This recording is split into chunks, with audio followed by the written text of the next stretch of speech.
بسم اللہ الرحمن الرحیم۔ السلام علیکم۔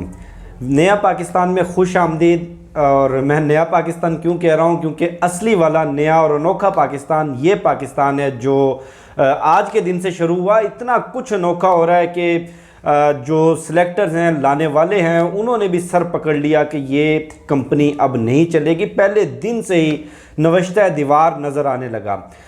سب سے پہلے تو آپ لوگوں نے کبھی جیل کا وزٹ کیا ہو، جیل کے اندر آپ نے نماز کی ادائیگی دیکھی ہو، یا جماعت جیل کے اندر نماز کی کس طرح سے ہو رہی ہوتی ہے کہ جو امامت کروا رہا ہوتا ہے، جو امام ہوتا ہے اس جماعت کا، امام کوئی قاتل ہوتا ہے، مؤذن جو ہے وہ کوئی ڈکیت ہوتا ہے، اور جو پیچھے اقامت کرنے والے ہیں ان میں کوئی یا تو ریپسٹ ہوگا یا کوئی چور ہوگا، اور جو باقی نمازی کہہ لیں یا اس جماعت کے جو دیگر ممبران ہوتے ہیں وہ بھی بدماشوں کا ایک ٹولہ اکٹھا ہو کر وہ جیل کے اندر ایک جماعت بنتی ہے۔ بالکل اسی طرح پاکستان کے جتنے چور، بدماش، ٹھگ، لٹیرے، قاتل، دہشت گرد اور ملک دشمن، وطن دشمن، میں کیٹاگوریکلی ایک ایک کا نام لوں گا، ان سب کو ایک ٹوکری میں اکٹھا کر کے اقتدار کی مسند پر لا بٹھایا۔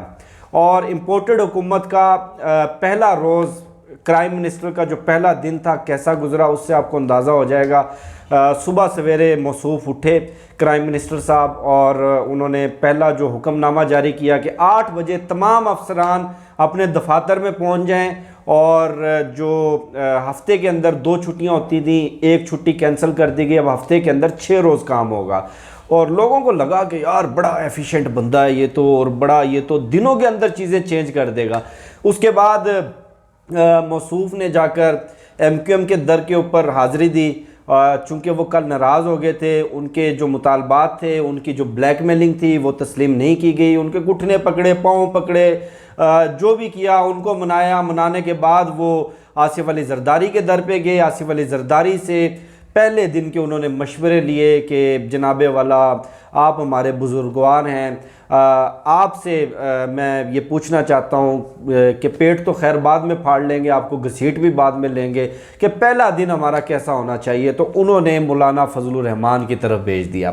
مولانا فضل الرحمان سے آشرواد لیا تو مولانا نے کہا جی میری شیروانی سلی ہوئی ہے، تو مجھے کب صدر پاکستان بنایا جا رہا ہے؟ بھاگے بھاگے واپس پیپلز پارٹی اور آصف زرداری کی طرف آئے، تو آصف علی زرداری نے کہا جی ہم وفاقی وزارتوں میں حصہ دار نہیں بنیں گے، ہم کابینہ کا حصہ نہیں بنیں گے، آپ مجھے صدر پاکستان بنا دیں، بلاول کو وزیر خارجہ مت بنائیں۔ تو دوڑے دوڑے مولانا فضل الرحمان کی طرف دوبارہ گئے۔ مولانا تو آپ کو معلوم ہے وہ تو صدر پاکستان سے کم کسی عہدے پہ کسی صورت رضامند نہیں ہوگا۔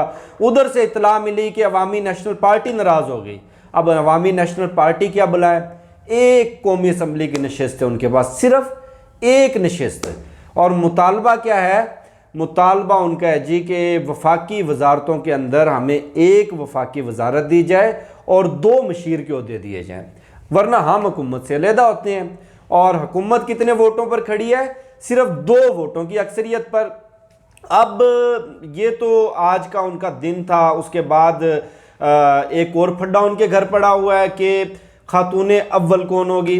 اب یہ بھی ایک بہت بڑا جھگڑا ہے، کیونکہ خاتون اول نہیں، یہاں تو خواتین اولین ہیں، اور ان خواتین اولین میں سے کچھ ڈکلیئرڈ ہیں، کچھ آف شور ہیں۔ جو ڈکلیئرڈ ہیں، جو خاندانی خاتون اول ہیں، وہ موصوفہ عدالتی اشتہاری ہیں، مجرمہ ہیں، عدالت نے ان کے وارنٹ گرفتاری جاری کیے ہوئے ہیں۔ اب ان کو کیسے خاتون اول بنایا جائے؟ جو آف شور خواتین اول ہیں، خواتین اولین، ان کے بیچ جھگڑا ہے کہ جی غیر ملکی دورے پہ میں جاؤں گی، ملکی دورے پہ تم چلی جانا، نہیں نہیں نہیں نہیں نہیں، امریکہ کے دورے پہ میں نے جانا ہے، کیونکہ بیگرز کے ناٹ بی چوزرز۔ چلیں ایسے کرتے ہیں، سعودیہ کے دورے پہ میں چلی جاؤں گی، لیکن جو تحائف ملیں گے ان میں جو حصہ ہوگا وہ میرا زیادہ ہوگا۔ خیر یہ بھی ایک بہت بڑا جھگڑا ہے۔ اب جو سلیکٹرز ہیں، سلیکٹرز کے لیے بھی ایک بہت بڑا سوالیہ نشان پیدا ہو گیا، انہوں نے بھی سر پکڑ لیا۔ سر کیسے پکڑ لیا؟ ایک تو اس بھانمتی کے کنبے کو جوڑ کے کیسے رکھنا ہے، ٹھیک ہے؟ جوڑنے کے بعد اب سوال یہ ہے کہ جی ہم تو لوگوں کے خلاف غداری کے سرٹیفکیٹ، لوگوں کو ملک دشمن ڈکلیئر کرنے کے سرٹیفکیٹ اتنے زیادہ جاری کر چکے ہیں کہ وہ ایک دم واپس لینا ہمارے لیے بے حد مشکل ہے۔ اب چونکہ بھانمتی کے کنبے میں 16 جماعتیں ہیں، 16 جماعتوں کو اکاموڈیٹ کرنا ہے، کسی کو گورنر بنانا ہے، کسی کو وفاقی وزیر بنانا ہے، کسی کو کوئی اور وزارت دینی ہے، کسی کو مشیر بنانا ہے۔ ان میں جو سلیکٹرز کے لیے اس امپورٹڈ حکومت کی جو کابینہ بن رہی ہے، اس کرائم منسٹر کے لیے اور سلیکٹرز کے لیے جو سب سے بڑا اس وقت مسئلہ بنا ہوا ہے، جو مسئلہ کشمیر بھی کہہ لیں، وہ ہے کہ علی وزیر اور محسن داوڑ کو کہاں فٹ کرنا ہے، کیونکہ علی وزیر اور محسن داوڑ کو وفاقی وزیر بناتے ہیں۔ یہ تو وہ لوگ ہیں جو پاک فوج کے خلاف نہیں، مسلح افواج کے خلاف، شہداء کے خلاف غلاظتیں بکتے رہے، گندگی اگلتے رہے اپنے منہ سے، جو پاکستان کو دھمکیاں دیتے رہے، جو ریاست پاکستان کو توڑنے کی بات کرتے رہے، جو سر عام ڈنکے کی چوٹ پر پاکستان دشمن افغان حکومت کا اعلیٰ کار بنتے رہے۔ چلیں چھوڑ دیں، یہ بچے تھے، یہ چیزیں چلیں قابل معافی ہے، جذبات میں بہہ گئے۔ آپ کو معلوم ہے کہ مسلح افواج کے جوانوں پر حملے کر کے انہوں نے ہمارے جوانوں کو شہید کیا ہے۔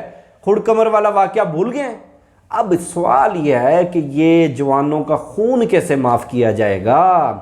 اگر جوانوں کا خون معاف کر دیتے ہیں تو سلوٹ کیسے مارا جائے گا؟ کیونکہ ان کو سلامی بھی دینی پڑے گی، وفاقی وزیر ہیں جی، ان کو پروٹوکول بھی دینا پڑے گا، ان کو سلوٹ بھی کرنا پڑے گا۔ جب سلوٹ کرنا پڑے گا تو سوال تو اٹھیں گے کہ کل تک جو ملک دشمن تھے، جنہوں نے ہمارے جوانوں کا خون بہایا ہے، جنہوں نے پاکستان کے خلاف سازشیں کی ہیں، جنہوں نے گالیاں دی ہیں، جنہوں نے نہ پاکستان کو چھوڑا، نہ پنجابیوں کو چھوڑا، نہ سندھیوں کو چھوڑا، نہ مہاجروں کو چھوڑا، جنہوں نے نہ حکومت وقت کو چھوڑا، کسی کو نہیں بخشا، سب کے بارے میں گالم گلوچ غلاظت بکتے رہے، جو سازشوں کا حصہ رہے ہیں۔ آج ہم ان کو سلوٹ کر لیں، چلیں جی یہ سب بھی ہو گیا، کسی طرح بھاری پتھر رکھ کے یہ بھی کر لیں گے۔ اب سب سے زیادہ جو مزہ آئے گا نا، مزہ یہ آئے گا جی کرائم منسٹر صاحب کی جو فیملی ہے، خاندان ہے۔ اب خاندان کون ہے؟ اب اندازہ لگائیں جی کہ بیٹا اشتہاری، دماد اشتہاری، بیٹی اشتہاری، ٹھیک ہے، اس کے علاوہ مشتاق چینی اشتہاری، اس کے علاوہ مقصود چپڑاسی اشتہاری، اور جو دوسرا بیٹا ہے، باپ پرائم منسٹر ہے، بیٹا وزیر اعلیٰ بنے گا، جو باقی ٹبر ہے وہ اشتہاری، ادھر سے کھاؤ جی اشتہاری، کھاؤ جی سزا یافتہ مجرم، ادھر سے بھتیجی سزا یافتہ مجرمہ جو ضمانت پہ باہر ہے، ادھر سے جو سمدھی ہے وہ بھی اشتہاری، وہ بھی سزا یافتہ مجرم۔ اب ان سارا چوروں کا ٹبر سارا اکٹھا کیا جا رہا ہے، پہلے جدہ جائیں گے۔ اب اندازہ کریں کہ 3.5 سال پونے 4 سال عمران خان کی حکومت میں انہوں نے ایک عمرہ تک نہیں کیا۔ اب جا کر سرکاری خرچے پہ حج عمرے کریں گے، جدہ جائیں گے، پاسپورٹ رینیو کروائیں گے، پاکستان واپس آئیں گے، پاکستان واپس آنے کے بعد ان کے مقدمات ختم کیے جائیں گے، مقدمات ختم کرنے کے بعد ان کو سرٹیفکیٹ دیا جائے گا، ان کو وزارتوں میں حصہ دار بنایا جائے گا، اور ان کو لا کر مسند اقتدار پر بٹھا دیا جائے گا۔ اور جو کرائم منسٹر ہیں وہ خود 24 ارب روپے کی منی لانڈرنگ کے مقدمے میں اس وقت ضمانت پر رہا ہیں، اور ان پہ فرد جرم عائد ہونا تھی۔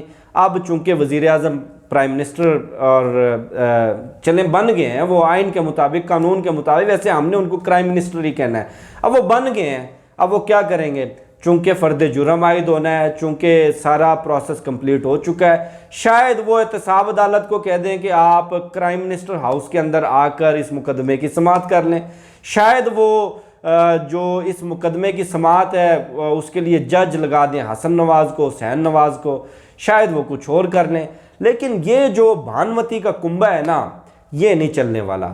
اور یہ اندازہ ان کو بھی ہو گیا جنہوں نے ان قاتل اور مقتولوں کو، ملک دشمنوں کو ایک ہی ٹوکری میں لا کر اکٹھا کیا ہے، اور اندازہ ان کو بھی ہو گیا جو رات 12 بجے آ کر دفاتر کھولتے رہے ہیں، اندازہ ان کو بھی ہو گیا جنہوں نے اس غیر ملکی سازش میں اپنا اپنا کردار ادا کیا، اندازہ سب کو ہو گیا ہے۔